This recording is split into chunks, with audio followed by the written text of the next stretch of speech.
Olá, arcadianos, tudo bem com vocês? Hoje eu estou aqui para passar dicas muito interessantes, muito importantes sobre materiais de desenho. Então eu vou dividir esse vídeo em 3 partes mais ou menos. Vou falar sobre materiais mais para aquele pessoal que está começando, ou seja, materiais para iniciantes, que também, óbvio que você pode usar durante toda a sua vida, mesmo que você se profissionalize. Vou falar também de materiais mais avançados e materiais para finalização do seu desenho, ok? Então, bora ver as dicas.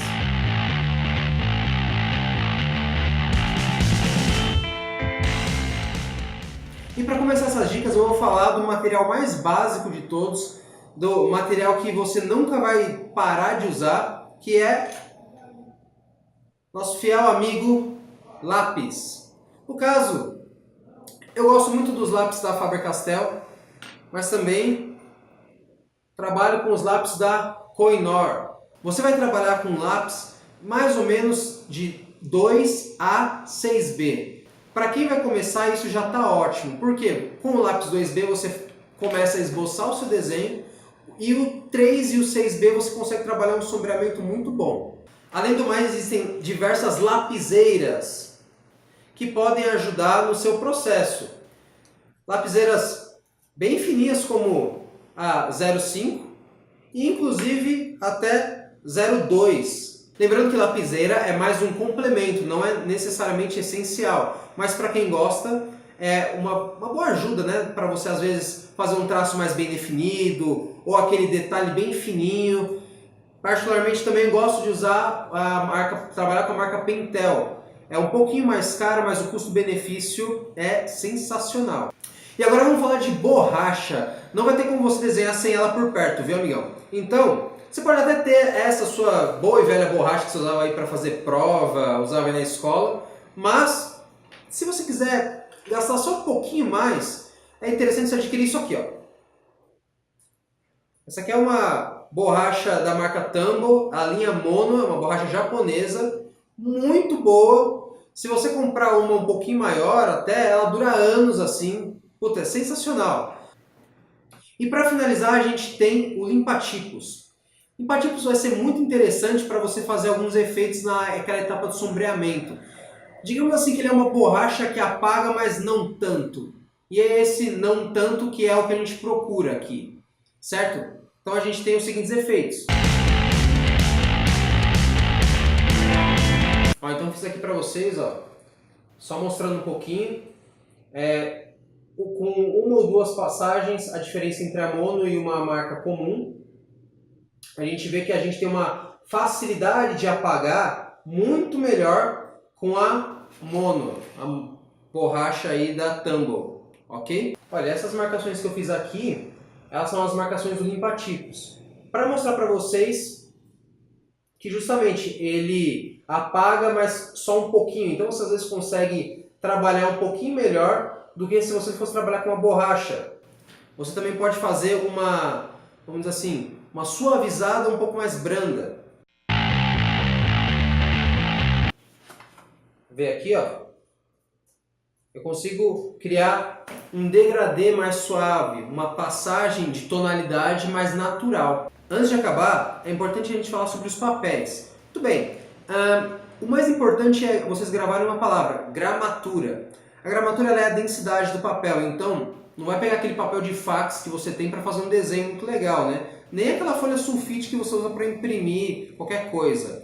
No caso, esse aqui é um bloco da marca Fabriano com 180 de gramatura. É uma gramatura excelente para desenho. Agora, se você quiser trabalhar uma aguada de nanquim, que aí já é outro papo, aí é interessante ser um material com pelo menos uma gramatura 300. Certo? A gramatura 300, porque ele aguenta um pouco mais a passagem de água, né? Até outras folhas mais especializadas ainda. Mas se você só vai trabalhar o nanquim convencional, então vai sem medo que 180 já é suficiente. Um outro exemplo, ó, esses aqui da Canson. A Canson tem diversas linhas muito bacanas. Só para você ver, ó, eles sempre colocam a gramatura aqui na ponta. Essa aqui é a gramatura 224. Excelente para desenhar, mas, como eu falei, pode ser uma gramatura um pouco menor. E agora vamos para os materiais avançados, que, na verdade, assim, existe uma infinidade de materiais avançados. Eu posso ficar aqui falando a tarde inteira, mas eu vou, na verdade, mostrar para vocês uma seleção dos materiais tidos como mais avançados, que eu particularmente gosto. Então vamos lá, esse aqui são uns xodós. Esses aqui são os Co-Erase. Como vocês podem ver, existe diversas cores. E por que você tem diversas cores, hein? Eu tenho diversas cores porque na hora de você esboçar um trabalho, de você fazer um projeto, às vezes você vai colocar diversos personagens, diversos elementos, diversas figuras, e no caso você precisa se esquematizar, você precisa entender o seu trabalho. É interessante você fazer esses elementos com cores diversas, né? Então esse lápis é bacana para isso. Pô, mas aí não serviria só um lápis de cor comum? O legal desse lápis é que você consegue apagar ele. Não é à toa que ele vem com uma borracha. É só, por estética, né, ela realmente apaga. Ele apaga com muita facilidade. Então, ó, vou demonstrar aqui para vocês. Certo? Ó, então, temos aqui, ó, traços, parecem realmente um lápis de cor comum. Aí quando eu pego para apagar, com uma passada bem simples, ele já dá uma boa apagada. Eu consigo apagar ele até totalmente, se eu quiser. Vê? Às vezes pode deixar alguma marca, mas assim, é um material muito bacana porque você não só consegue colorir um trabalho, como você pode justamente esboçar sem você ter o risco de borrar o seu desenho, a sua figura.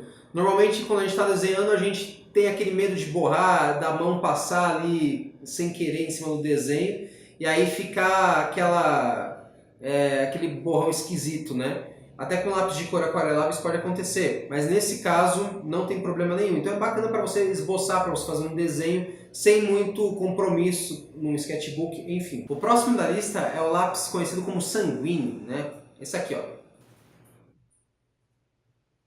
O Sanguine, no caso aqui é da marca Sakura, né? Sakura, dessa linha Design, mas você encontra diversas outras marcas, né? Marcas até mais acessíveis, algumas mais caras, enfim, vai variar. Mas o importante é o que é o lápis Sanguine. Ele é um lápis que ele é meio granulado, assim. Ele não é um lápis que nem o grafite convencional. Ele é como se fosse um lápis meio oleoso. Então,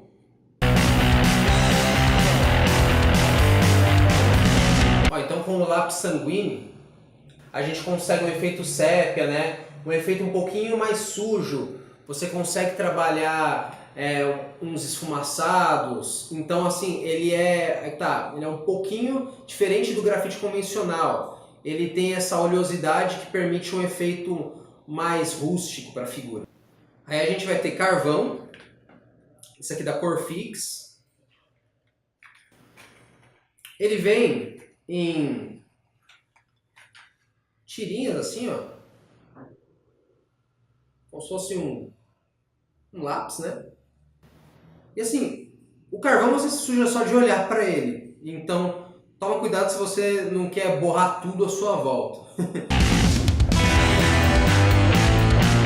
A gente consegue aqui um preto mais intenso, mais até do que um 6B, 8B, 9B até, que são lápis não tão usados assim. Ainda nesse raciocínio parecido com o carvão, a gente vai ter esse lápis que é muito interessante, que é esse lápis aqui da linha Negro, da marca Cretacolor. Tem diversas numerações ele, eu tenho esse aqui, o 1. Você consegue um efeito muito parecido com carvão. Na verdade ele assim, é praticamente um carvão um pouco mais endurecido, condicionado ao corpo de um lápis. Então às vezes eu consigo mais ou menos o mesmo efeito, só que um pouco mais condensado, um pouco mais concentrado na verdade. E por fim eu gosto de trabalhar muito com o grafite integral. Esse aqui da marca Koh-i-Noor, linha Progresso. Ele tem um traço mais definido, vamos dizer assim, que um carvão, né, não é tão, vamos dizer, selvagem, de certa forma. Também um traço mais contido, mas ele ainda assim é bem forte, é mais forte muitas vezes do que um 6B. É muito bacana para quem vai fazer algum esboço numa lousa, num flip chart, né? Um esboço grande para quando você for dar uma aula, por exemplo, ou então se você quiser fazer um trabalho maior que, sei lá, 1 metro e meio, não sei.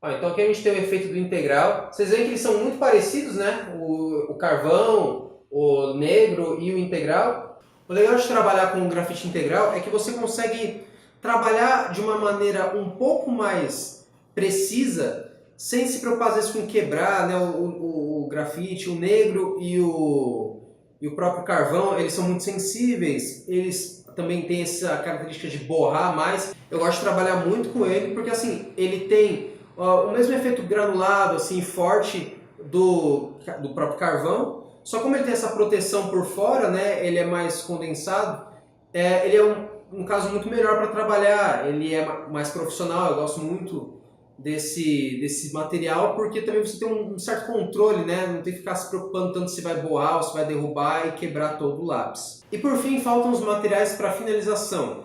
Muito bem, também existe uma série muito grande de materiais que você pode usar para finalizar o seu trabalho. Eu selecionei alguns que eu acho mais interessante da gente trabalhar. Então, para começar, eu selecionei aqui canetas Nankin, certo? Tem na verdade da marca Sakura, linha Micron, e da Staedtler também. Essa daqui da Staedtler, da Micron. Legal que assim, essas canetas você tem diversos tamanhos delas, né? Tem até menos que isso, mas acho que eu tenho essa aqui 005, que é bem fininho, ó. Então você vê que parece um traço bem fininho realmente. Parece aqui um traço de um lápis quase. Isso é muito bom, às vezes você vai querer fazer aquele fio de cabelo, aquele detalhe muito pequeno no seu desenho, então tem caneta fina suficiente para isso. Uma aqui com uma numeração consideravelmente maior. Agora aqui, ó, tem a diferença entre o 005 acima e o 08, um traço bem mais forte, né? Um traço bem mais definido. Como vocês podem ver, tem de tudo. Essa daqui da Staedtler em especial, ela tem uma ponta chanfrada. Uma ponta chanfrada, né? Quase como se fosse um canetão aí, um pincel. É da linha Pigment Thinner. Essas canetas são muito interessantes para você também fazer algum tipo de contorno, né? Definir a silhueta da figura, ou mesmo criar achuras, efeitos muito diversos, na verdade, para enriquecer ainda mais o desenho. Terminando a parte das canetas, claro que tem muita coisa ainda, né? Mas terminando a minha seleção, tem aqui uma coisa muito legal para mostrar, que é essa linha da Tumble, da marca Tumble, né? Que ela, na verdade, ela é uma caneta com uma ponta de pincel. O legal é que ela tem essa ponta de pincel, então você consegue, ó, com uma caneta fazer efeito de pincel. Olha que loucura, mano. Mas, pô, então não vou precisar mais usar pincel? Muitas vezes você vai ainda assim precisar do seu bom e velho pincel. Tanto que eu trouxe aqui um bem fininho, ó. Esse aqui acho que é da Kondo, mas tem outras marcas brasileiras, inclusive. Eu gosto muito da Castella, uma marca nova. Tem diversos formatos e tamanhos de pincel. Mas legal é que também tem um efeito único, né, o pincel. Efeitos mais soltos, para isso você vai usar o pincel. Certo? Aqui, ó. Então a gente consegue efeitos muito parecidos, é claro, com o brush, né, com a caneta pincel, mas eu consigo efeitos também mais soltos, mais rústicos, né, efeitos um pouco mais livres do que o que eu conseguiria muitas vezes com o brush, né, que é um pouco mais limitado. E para finalizar, a gente tem uma última coisa para falar, que é isso aqui, ó. Bico de pena muito legal esse material. Tem diversas outras pontas que fazem efeitos e traços diferentes. mas esse aqui é o mais básico.